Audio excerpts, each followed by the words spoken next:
Dan berikutnya kita panggilkan yang luar biasa yang akan memberikan beberapa hasil yang sudah bekerja sama dengan BRI, yaitu Pak Sofyan. Silakan Pak Sofyan.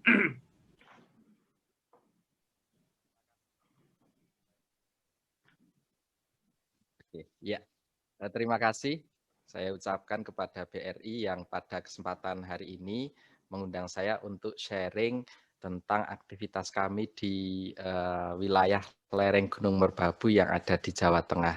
Nah, sebelumnya akan saya tampilkan sedikit mengenai video dari teman-teman local heroes yang ada di Salatiga. Silakan.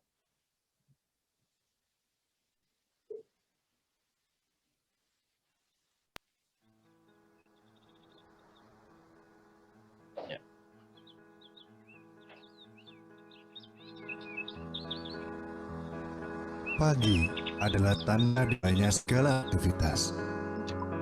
Beriringan dengan terbitnya matahari, manusia berlomba mengejar rezeki yang ditebar tanpa batas. Kehidupan memaksa setiap insan untuk mampu beradaptasi dengan realitas. Hiruk-pikuknya suasana dan beragam transaksi yang ada adalah bukti bahwa manusia selalu berdampingan erat dengan beragam komoditas. Sebagai salah satu penggerak ekonomi masyarakat, sektor pertanian mempunyai peranan yang penting dalam mendukung ketahanan pangan yang berkelanjutan. Mengingat besarnya sumber daya pangan yang dimiliki, masyarakat Indonesia telah memanfaatkan keanekaragaman hayati yang ada. Pembaharuan pengelolaan pertanian melalui implementasi inovasi teknologi yang efisien melalui sistem pertanian terpadu mampu meningkatkan produktivitas secara nyata, sehingga kesejahteraan petani dapat meningkat dan terbukanya lapangan pekerjaan bagi penduduk desa setempat. Seperti halnya Sofyan, pemuda 25 tahun yang merupakan mahasiswa pasca sarjana pertanian asal Desa Kopeng, Kabupaten Semarang, yang berhasil melakukan inovasi dalam bidang pertanian, sehingga terbukti mampu meningkatkan roda perekonomian petani di wilayah tempat tinggalnya.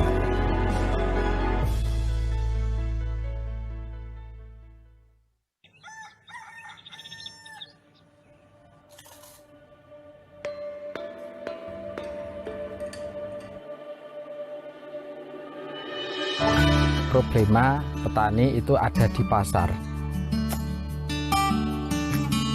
Para petani ini tidak mempunyai nilai tawar, sehingga harga yang didapatkan petani ini seringkali dipermainkan oleh tengkulak. Kami di sini kelompok Tani Citra Muda dengan hashtag kami yang muda yang bertani menciptakan produk yang bagus, menanam sayuran secara organik, kami branding, kemudian kami pasarkan sendiri dengan harga yang tentu untung bagi petani namun tetap terjangkau bagi konsumen.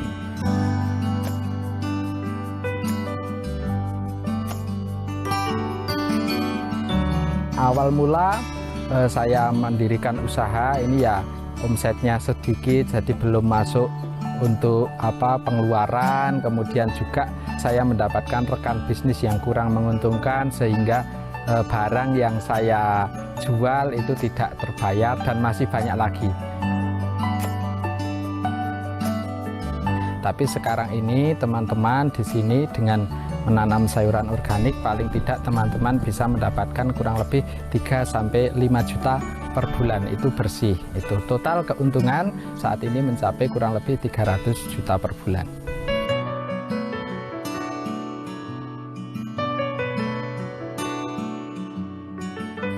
Dari pemerintah ini juga mendukung apa yang kami lakukan di sini. Kita mendapatkan bimbingan, mendapatkan fasilitas untuk meningkatkan budidaya dan juga pemasaran sayuran organik yang ada di tempat kami. Kemudian dengan BRI ini kita mendapatkan dana untuk modal usaha yaitu melalui kredit usaha rakyat.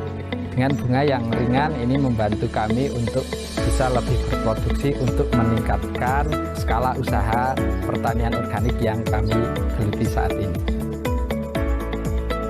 Harapan kami produk sayur organik Merbabu ini lebih dikenal masyarakat, semakin banyak yang mengenal produk kami, supaya apa?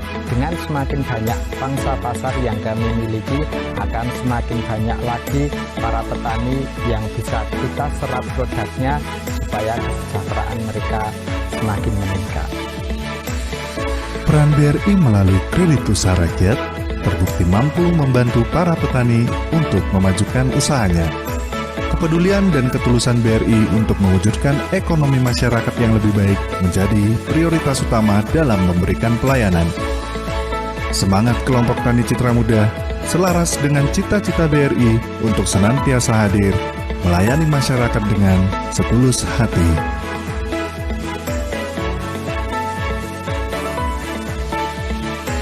Mari bersama memajukan sektor pertanian Indonesia untuk petani yang maju, mandiri, modern, dan sejahtera.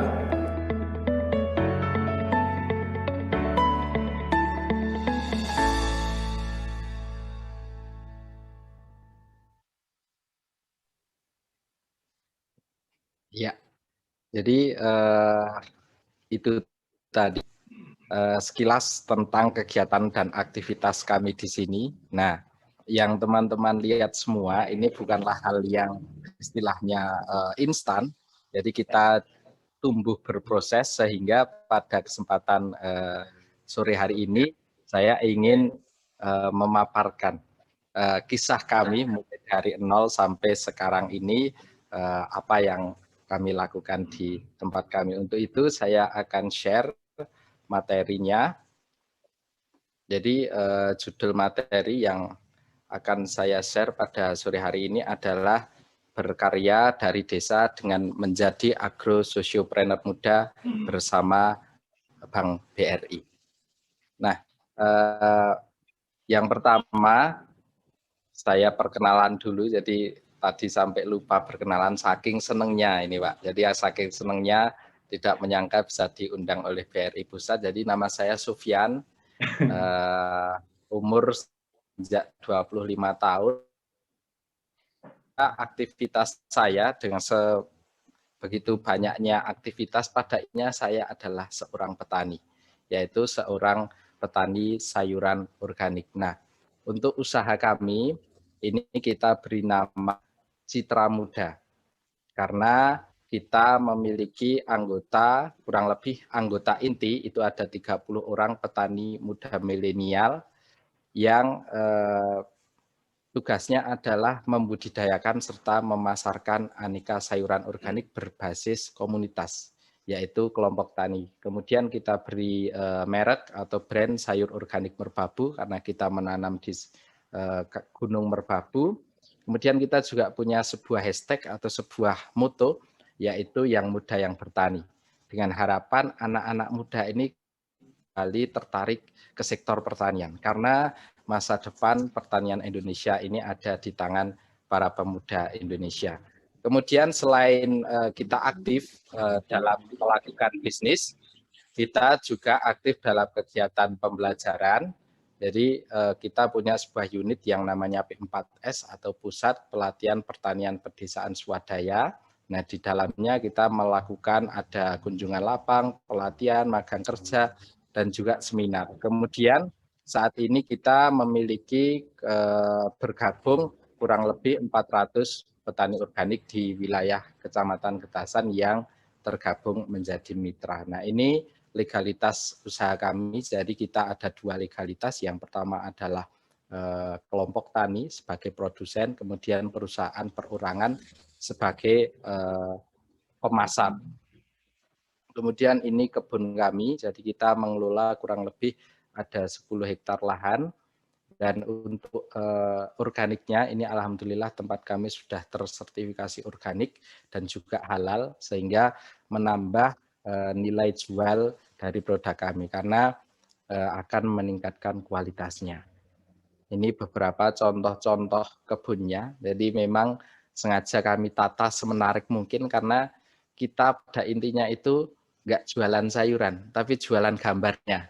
Nah, karena gambarnya tertarik, akhirnya konsumen membeli sayur kita, gitu. Sehingga kita memang mengutamakan tampilan. Nah, ini istilahnya inti dari jualan online. Yang penting tampilannya dulu.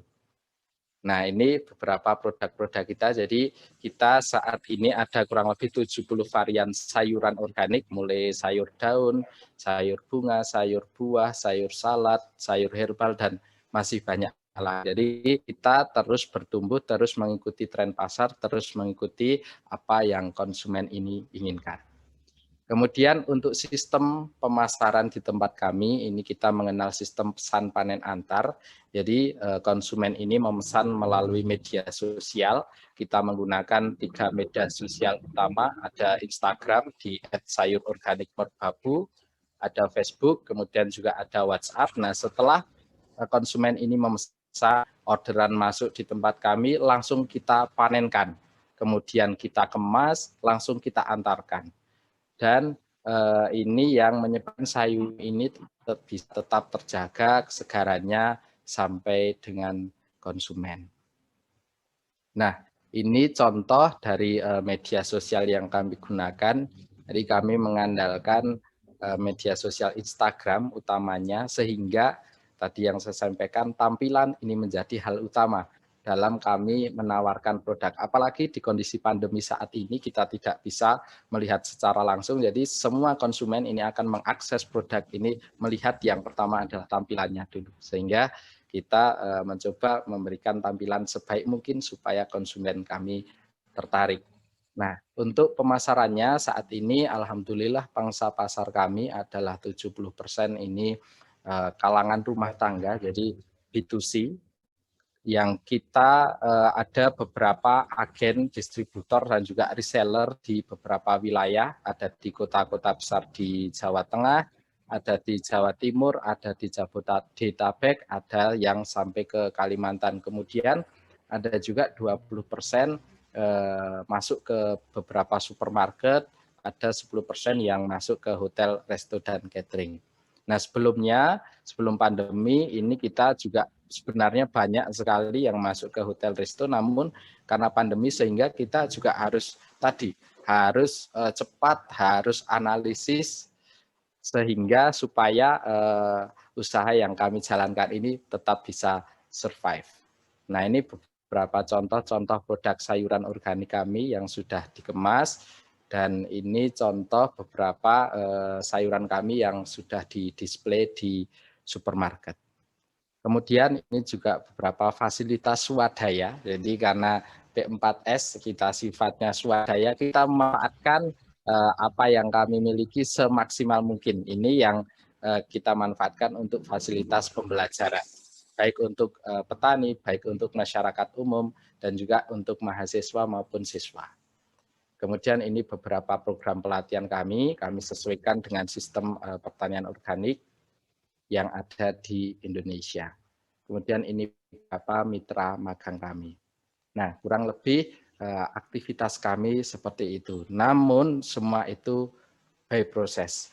Kami awali di tahun 2007. Jadi waktu itu karena kami keluarga petani, sebenarnya saya tidak tertarik menjadi petani karena saya tahu suka dukanya petani. Memang ada sukanya tapi banyak dukanya, sehingga saya nggak tertarik bertani. Kemudian saya diminta Bapak untuk meneruskan estafet perjuangan bertani. Karena kalau saya menyerah sebelum berhasil sama saja. Jadi sama saja bahwa mindset petani ini akan konotasinya negatif. Jadi saya berupaya untuk menunjukkan bahwa apabila pertanian ini dikelola dengan baik, pertanian ini didukung dengan ilmu pengetahuan, hasilnya akan bisa mensejahterakan para petani kita. Nah, itu awal mulanya saya awali dari masuk kuliah. Jadi waktu itu masuk kuliah sebenarnya nggak mau di pertanian, tapi karena diminta orang tua, diminta sambil dipaksa tepatnya, akhirnya saya memilih kuliah di pertanian dan bingung. Jadi kuliah ini setelahnya mau ngapain? Apakah mau daftar pegawai? Apakah mau daftar di perusahaan? Apakah mau berwirausaha belum kesampaian. Tapi waktu itu ada sebuah jalan yang menuntun saya. Waktu itu ada sebuah program kewirausahaan dari Fakultas Pertanian yang saya masuki. Nah, waktu itu ada proposal bisnis karena saya juga tidak mahir berbisnis, akhirnya membuat proposal ala kadarnya, dan apa yang terjadi mungkin karena saking semangatnya akhirnya menang. Jadi waktu itu dapat proposal usaha, saya mengajukan senilai 15 juta. Jadi menang, wah, mau dapat 15 juta itu sebuah nilai yang fantastis waktu itu. Karena saya belum pernah pegang uang sebanyak itu. Kemudian saya menang, dapat sertifikat, dapat amplopnya. Yang penting amplopnya. Kalau sertifikatnya akan dipajang. Nah, setelah itu saya buka amplopnya, dan apa yang terjadi? Saya terkejut. Karena memang 15 juta tapi nolnya gelinding 1. Hanya 1,5 juta saya memulai usaha. Nah, waktu itu saya memulai usaha, saya launching awal ini di acara pertanian yang ada di fakultas, namanya Agri Party. Jadi waktu itu acara, ada pesta panen, ada live music, sehingga banyak sekali yang ramai, yang berkunjung ke situ. Sehingga saya coba buka stand, dan apa yang terjadi, ini sayur-sayuran ini ternyata banyak sekali yang berkunjung ke stand kami. Tapi nggak banyak yang beli. Karena apa? Karena nggak mungkin kita mau joget-joget, menikmati musik sambil nenteng sayur. Nah, ini yang mengajarkan kita segmentasi pasar itu penting. Kemudian karena nggak laku malamnya, keesokan harinya saya coba jualan di depan rumah. Karena tempat sini ini adalah lokasi wisata, setiap weekend ini rame, saya coba jualan di depan rumah. Dan apa yang terjadi? Memang rame. Tapi sehari itu alhamdulillah dapat 30.000. Karena ternyata memang segmentasi pasar jualan sayuran di pinggir jalan itu bukan tampilan yang menarik, tapi tampilan ya ala kadarnya, yang penting harganya murah. Itu juga saya belajar segmentasi pasar. Kemudian perjuangan saya berlanjut, coba 1-2 kali gagal. Yang ketiga saya coba jualan delivery order. Nah, ini sambil kuliah. Jadi waktu itu saya pakainya kalau pas kuliah pakai tas gunung supaya apa? Supaya muat banyak. Diisi laptop, diisi buku, dan diisi sayur. Jadi sebelum kuliah saya keliling dulu nganter sayur ke perumahan-perumahan. Itu saya lakoni kurang lebih 1 tahun, dan alhamdulillah ternyata memang jalan pemasaran saya yang tepat seperti itu. Sehingga dalam kurun waktu 1 tahun mulai ada yang tertarik dan menyebabkan permintaan sayuran di tempat kami meningkat. Setelah permintaan meningkat, saya tidak bisa sendiri. Saya tidak bisa memproduksi sendiri karena lahan saya terbatas. Sehingga tahun 2015 ini saya mengajak pemuda yang lain, teman-teman petani yang lain, untuk kita nanam bareng yuk. Ini pasarnya sudah jelas, harganya juga menguntungkan, sehingga terbentuk yang namanya kelompok tani Citra Muda. Kemudian tahun 2016 saya tidak ingin istilahnya hanya berjualan. Saya ingin berbisnis. Kalau berjualan mungkin kita ada barang, kita jual, kita dapat untung, sudah. Tapi kalau berbisnis ini kita berbicara jangka panjang, sehingga saya kejar dulu dari aspek legalitasnya. Nah, waktu itu sampai sekarang ini hampir habis masa aktifnya, saya daftarkan tanda daftar perusahaan sebagai perusahaan perorangan. Nah, waktu itu ditanya kantor pusatnya di mana? Kantor pusatnya ada di sebelah sini, 4x6 ruang tamu ini saya gunakan sebagai kantor utama. Kemudian gudang produksinya ada di mana? Gudang produksinya ada di ruang tengah keluarga ini. Jadi waktu itu kalau ada tamu bingung ini mau di mana tamunya, karena berantakan banyak sayur yang berhamburan. Kemudian ekspansi produksi sampai depan rumah. Kemudian saat ini alhamdulillah kita sudah ada gudang produksi sendiri. Kemudian tahun 2019 ini kita tahun 2018 ini kita didukung oleh dinas terkait, Dinas Pertanian. Tahun 2019 melaksanakan surveilan, jadi semakin berkembang, grafiknya bagus, naik ke atas. Namun tahun 2020 mungkin juga menjadi hal yang tidak bisa kita sangka-sangka sebelumnya, bahwa tahun 2020 terjadi virus COVID-19 ini juga berpengaruh terhadap penjualan kami. Jadi waktu itu sempat turun, tapi kami yakin karena ada sebuah hikmah bahwa COVID-19 ini mengajarkan kita bahwa makanan itu penting. Nah, makanan ini dihasilkan oleh para petani kita. Sehingga berbisnis di sektor pertanian ini saya yakin akan bisa tetap survive. Sehingga kita mengubah tata cara penjualan, kita maksimalkan ke online. Dan yang kami lakukan ini ternyata pada saat awal mula ini terjadi penurunan, kurang lebih 2-3 bulan ini terjadi peningkatan sampai 300%. Nah, kenapa demikian? Karena yang pertama adalah konsumen ini takut berbelanja di tempat umum, di pasar, di mal, di supermarket. Kemudian yang kedua, konsumen ini tidak memiliki waktu untuk berbelanja karena kesibukan mereka work from home. Kemudian yang ketiga, karena sayuran organik ini dikenal lebih aman, lebih sehat, mengandung gizi yang lebih banyak sehingga dipercaya mampu meningkatkan imunitas. 3 hal ini yang menyebabkan pemasaran kami yang awalnya turun, kemudian bisa naik sampai 300%. Dan ini ternyata terbukti bahwa sektor pertanian ini adalah salah satu sektor yang mampu bertahan di kondisi pandemi. Nah, hal tersebut yang menyebabkan Bapak Gubernur kami di Jawa Tengah, Bapak Ganjar Pranowo, tertarik untuk berkunjung ke tempat kami. Mungkin Pak Ganjar juga cerita kepada Pak Menteri, yang juga akhirnya Pak Menteri berkunjung ke tempat kami, kemudian saya diundang beliau untuk berkunjung ke kantornya, dan saat ini alhamdulillah saya juga menjadi salah satu duta petani milenial dari Kementerian Pertanian Republik Indonesia. Nah, itu proses-proses yang saya alami. Nah, tahun ini kita juga melebarkan sayap, salah satunya adalah dengan membuat yang namanya agro eduwisata. Dengan harapan dengan adanya agro eduwisata ini semakin banyak orang-orang yang istilahnya bisa mendapatkan manfaat dari apa yang kami lakukan. Nah, kenapa saya memutuskan untuk istilahnya mantap terjun menjadi petani, menjadi seorang wirausaha pertanian, karena latar belakangnya adalah seperti ini. Karena memang mayoritas petani kita belum sejahtera. Jadi kalau mau tanam, ini para petani kita ini pasti harganya itu ikut yang jual. Mau beli bibit, harganya ikut yang jual bibit. Mau beli pupuk, harganya ikut yang jual pupuk. Tapi nanti kalau pas panen, harganya ikut yang beli.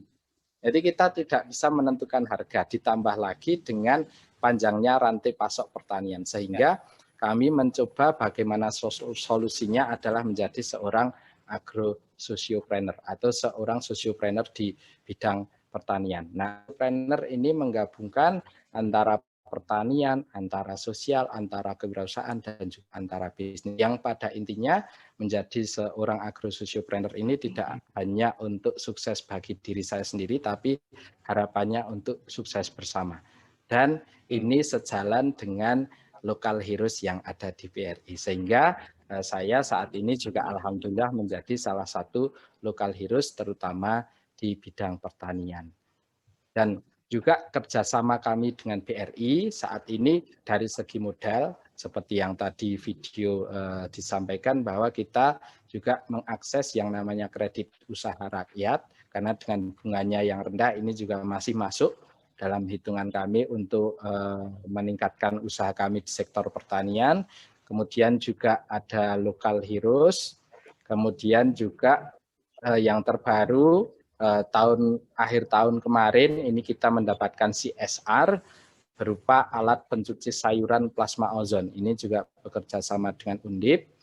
Jadi alat ini berfungsi untuk mematikan mikroorganisme, untuk menghilangkan sisa-sisa residu kimia yang mungkin tertinggal di sayuran, sehingga sayuran kami bisa lebih kualitasnya bisa lebih baik, kemudian daya simpannya juga lebih baik, dan juga bisa meningkatkan permintaan konsumen.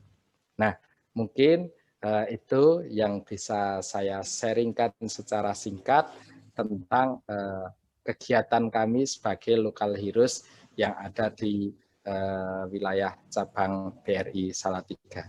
Terima kasih, mohon maaf apabila ada kesalahan. Saya kembalikan ke moderator. Salam yang muda yang bertani. Luar biasa.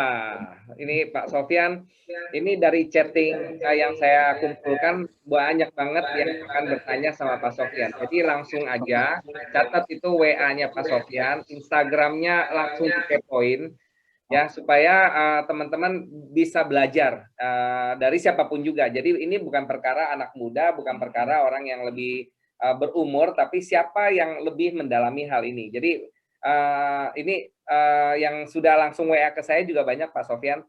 Prosesnya itu juga saya senangnya karena Pak Sofyan nggak cuma ceritain keberhasilan, tapi ini prosesnya panjang gitu loh. Jadi dari kuliahnya aja dijeburin segala macam, dan saya percaya tidak ada yang namanya kebetulan ya. Jadi saya percaya orang tuanya Pak Sofyan memaksa ke sana. Saya percaya ada yang namanya jalannya Tuhan gitu ya. Saya percaya sekali hal itu. Jadi dari rumah ke rumah, pintu ke pintu ditawarin, kemudian yang dibilang socialpreneur itu betul sekali. Dan ini juga ada banyak pertanyaan Pak Teguh. Saya punya 50 UMKM nih yang dalam satu klaster, gimana caranya bisa kayak Pak Sofyan. Tapi sekali lagi jangan lupakan prosesnya. Sekali lagi prosesnya ini justru yang jadi serunya ya Pak Sofyan ya, prosesnya itu gitu ya ceritanya. Dan kalau sekarang banyak keberhasilan yang Pak Sofyan sudah dapatkan, saya percaya ini baru langkah awal. Ini kalau kita bicara baru 300 juta, saya lihat tadi titik-titiknya Jawa Tengah, ayo Pak Sofyan kita membanjiri seluruh Indonesia, karena kita harusnya bangga dengan negara kita sebagai negara agraria yang harusnya kita jual bahan pertanian beli pesawat, bukan sebaliknya. Jual pesawat tapi belinya hasil tani dari Thailand. Jadi mudah-mudahan nanti suatu hari kita bisa kolaborasi juga Pak Sofyan, karena banyak hal yang kita bisa lakukan bukan cuma di pertaniannya, tapi banyak hal yang kita nanti bisa kolaborasikan. Jadi sekali lagi luar biasa kesempatan yang diberikan oleh Pak Teguh mendatangkan Pak Sofyan untuk menginspirasi masyarakat Indonesia juga. Ya, terima kasih Pak Sofyan. Ya, tadi inspiring yang hashtag yang muda yang bertani ya. Saya suka itu, bagus banget. Ini menjelang kita perlu ketahanan pangan ya. Dan juga tadi soal agri socialpreneur ya. Ini kayak profesi masa depan yang baru. Karena ke depan agriculture itu harus lebih kuat. Betul. Oke. Sekali lagi mungkin Ami pesan-pesan sponsor sedikit karena ada tambahan nih Pak Teguh. Oke. Siap Pak Gendro. Ya, ini diinformasikan kembali karena antusias dari peserta yang luar biasa sekali meningkatnya, maka reward yang tadinya 20 peserta nih Pak, jadi ditambah 20 lagi. Jadi akan luar biasa. Yang akan mendapatkan reward rekening BRI sebesar Rp100.000 dan juga free e-booknya dari Pak Gendro.